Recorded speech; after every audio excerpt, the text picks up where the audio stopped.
வணக்கம். இந்த பதிவில் பாத்தீங்கன்னா புரோட்டீன் லீக்கேஜ். இப்ப பெரும்பாலும் எல்லாருக்கும் பாத்தீங்கன்னா புரோட்டீன் லீக்கேஜ் அப்படிங்கிறது ஒரு பெரிய பிரச்சனையாவே இருக்குங்க.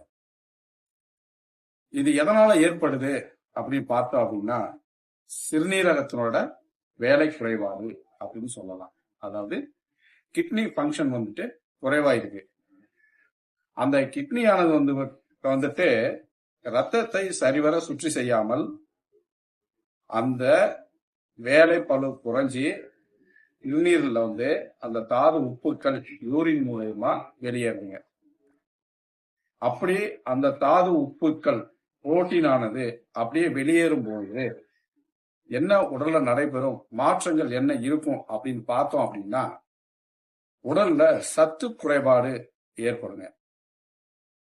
அடுத்து உடல் மெலிஞ்சு போவாங்க, எலும்புகள்ல பலம் குறைவா காணப்படும். இப்படி நாள்பட்டு ரொம்ப நாளா கவனிக்காம விடும்பொழுது பாத்தீங்கன்னா இது ஒரு பெரிய பிரச்சனையா காணப்படும். கிட்னியோட செயல்பாடு என்பது மிக முக்கியமான ஒன்று. உடலில் உள்ள நீர் சார்ந்த விஷயங்களில் கழிவுகளை வெளியேற்றுவதில் இந்த சிறுநீரகம் முக்கிய பங்காற்றுகிறது. இந்த சிறுநீரகமானது பாத்தீங்கன்னா ரத்தத்தில் உடலில் ஓடக்கூடிய ரத்தத்தை முழுதுமாக சுத்திகரித்து அதில் உள்ள கழிவுகளை மற்றும் சிறுநீராக வெளியேற்றுகிறது. அந்த ப்ராசஸ் பாத்தீங்கன்னா சரிவர நடைபெறாமல் சிறுநீரகத்தில் உள்ள ஃபில்ட்ரேஷன் பண்ணக்கூடிய அந்த நெப்ரான் என்று சொல்லக்கூடிய அந்த வலையானது சரிவர இயங்காமல் இருக்கும்போது இந்த புரோட்டீன் லீக்கேஜ் ஏற்படுது. இப்ப இது பாத்தீங்கன்னா சித்த மருத்துவத்துல மூலிகைகளை கொண்டு சரி பண்ண முடியுமா அப்படின்னா பல விவாதங்கள் நடைபெறும். நம்ம முன்னோர்களும் சித்தர் பெருமக்களும் நமக்கு கூறி சென்றிருக்கிறார்கள். நிறைய மூலிகைகள் அவங்க நமக்கு சொல்லியிருக்கிறாங்க. சரிங்களா? அப்படி இந்த காலகட்டத்தில் நமக்கு கிடைக்கக்கூடிய மூலிகைகள் மிக அருகாமையில கிடைக்கக்கூடிய மூலிகைகளை மட்டும் வைத்து நாம் இதை சரி பண்ண முடியும். அந்த மூலிகை என்ன அப்படின்னு பார்த்தோம்னா முதல்ல இருப்பது மூக்கிரட்டை என்று சொல்லக்கூடிய ஒரு கீரை வகை சார்ந்த மூலிகையாகும். அடுத்து பூனை மீசை என்று சொல்லக்கூடிய ஒரு மூலிகை. அடுத்ததாக சிறுபி இலை, சிறு நெறிஞ்சில், இப்படி ஒரு 4 வகையான மூலிகைகளை நாம் அருகிலே கிடைச்சிட்டு இருக்கு, இப்பொழுதும் கிடைக்கிறது. அதை வைத்தே நாம் இதை சரி பண்ணி கொள்ள முடியும். சரிங்களா? அப்படி இருக்கும்போது பாத்தீங்கன்னா இந்த 4 மூலிகையிலும் நல்ல ஒரு சுத்தமான இடத்துல பறிச்சுட்டு நிழல் பாங்கான இடத்துல காய போட்டு அது நல்ல தேவையான அளவு எடுத்து ஒரு சூரணம் பண்ணி ஒரு 100 கிராம் எடுத்துக்கலாங்க.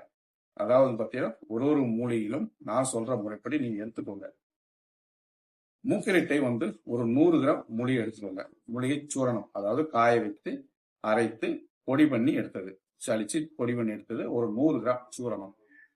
அடுத்ததாக பூனை மீசை ஒரு 50 கிராம், அதை சூரணமா எடுத்துக்கோங்க. அடுத்ததாக சிறுபி இலை ஒரு 50 கிராம் சூரணமா எடுத்துக்கோங்க. அடுத்து சிறு நெறிஞ்சில் ஒரு 50 கிராம் சூரணமா எடுத்துக்கோங்க. இதை 4ஐயும் ஒன்னா மிக்ஸ் பண்ணணுங்க. மிக்ஸ் பண்ணி வச்சுட்டேங்க. இது கூட சோம்பு என்று சொல்லக்கூடிய பெருஞ்சீரகம். இந்த சோம்பு எல்லா வீட்டுகளையும் இருக்கக்கூடிய ஒரு பொருள் தான். அந்த சோம்பு ஒரு 50 கிராம்.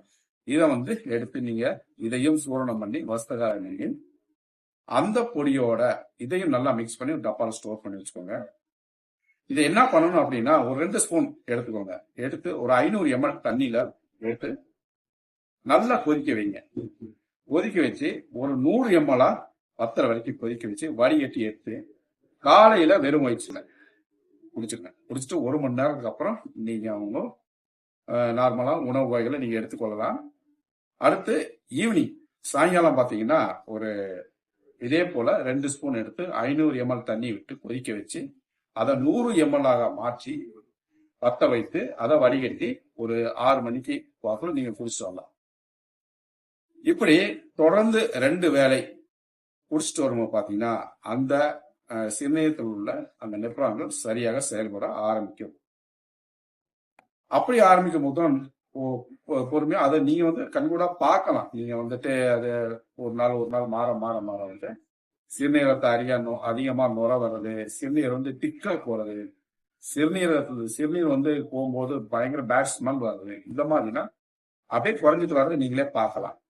இந்த சூர்ணம் வந்து அப்படி ரெடி பண்ணி வச்ச சூர்ணம் தான். எங்கள்கிட்ட வர்ற பயனாளிகளுக்கு நாங்க இது கொடுத்துட்டு இருக்கிறோம். ஆனா நான் என்ன பண்றேன் தெரியுங்களா? இது கூட சில குருமருந்துகள் சேர்ப்போம். எங்களுக்கு குருமார்கள் சொல்லி கொடுத்த முறைப்படி ஒரு சில குருமருந்துகள் சேர்த்து தான் நாங்க கொடுப்போம். ஆனா இது குருமருந்து கொடுக்காட்டி கூட உங்க வேலை செய்யும். ஏன்னா குருமருந்து கொடுத்தா மிக சிறப்பாக வேலை செய்யும். ஒரு குருமருந்து இல்லை அப்படின்னா கொஞ்சம் கொஞ்சமா அதோட வேலையை செஞ்சுட்டு தான் இருக்கும். அந்த மூலிகைகளோட தன்மை என்னமோ அதனுடைய வேலையை அது செஞ்சுட்டே இருக்கும். இப்படி நீங்க முறைப்படி செய்து பயன்படுத்திட்டு வரும்போது இந்த புரோட்டீன் லீக்கேஜ் ஆனது படிப்படியாக குறையதை நீங்க பார்க்கலாம். முடிஞ்சா செய்து பயன்பெறுங்க. நன்றி, வணக்கம்.